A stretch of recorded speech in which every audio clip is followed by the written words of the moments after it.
Guys, may banggaan dito.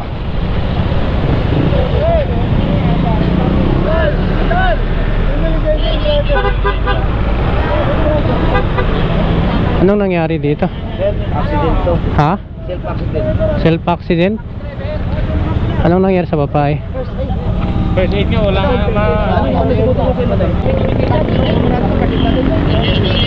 Ayun boss, nadulas ka? Nagkabanggaan kayo? Nangalin yung taxi? Tingala ka lang. Kunan nyo na to para may tayo na. Di, wag mo nang galawin kasi may ano pa yan, investigator pa yan eh.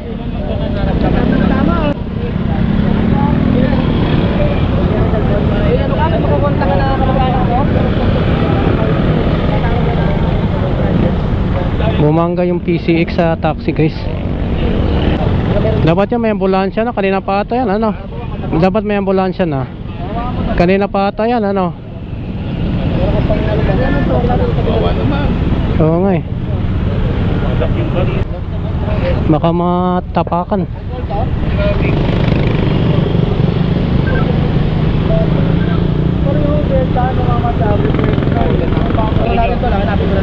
Dadaputin na to anytime ng ambulansya eh. Pero pinagagala lang ang gamit.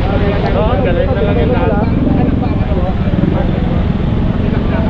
Balik natin natin para may double check ito kung nakalaka. Dito na pala dito. Sige po.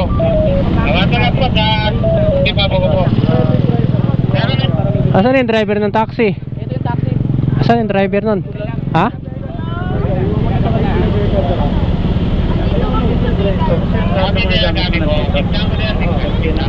So ano guys, nagkasagyan daw sila ng taxi nito. Ayan o. Ito yung taxi. Bali ito yung tumama.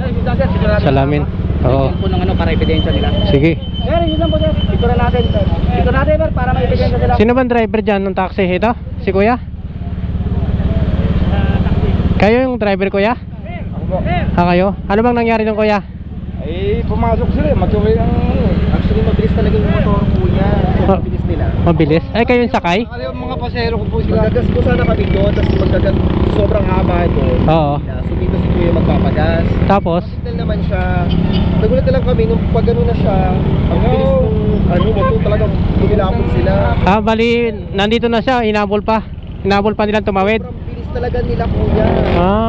Kasi magpapagas nga kagaling po kami doon. Oo.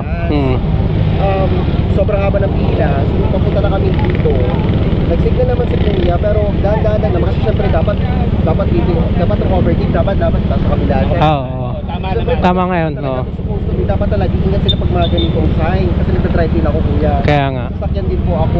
Sobrang bilis talaga nila. Nagulat ka kagbo.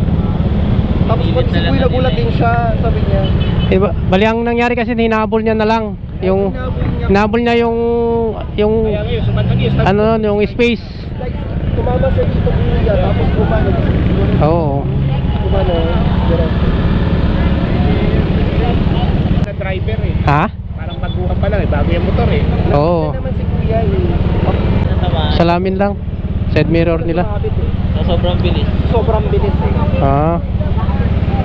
Ayun. So may delivery pa tayo guys.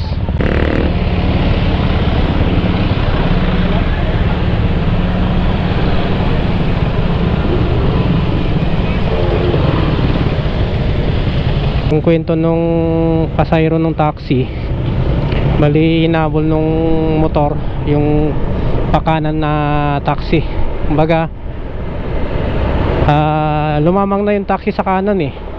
Kumbaga paliko na talaga eh. Kaso hinabol pa nung motor. Ayun, nahagip yung salamin kaya tumilapon sila. Ayun sa kwento nung pasahero nung taxi, mabilis yung takbo ng motor. So dapat pag mga ganon, yung may patawid na o alam mo nang may kakanan o naka-signal light na, mag-minor na tayo. Wag na nating habulin yung yung unahan na tatawid pa tayo. Kasi disgrasya talaga yung abutin natin. So ingat-ingat na lang po tayo mga boss. Huwag tayo masyadong magmamadali dahil 2 wheels lang tayo eh, konting pitik lang tayo eh, mayayari tayo.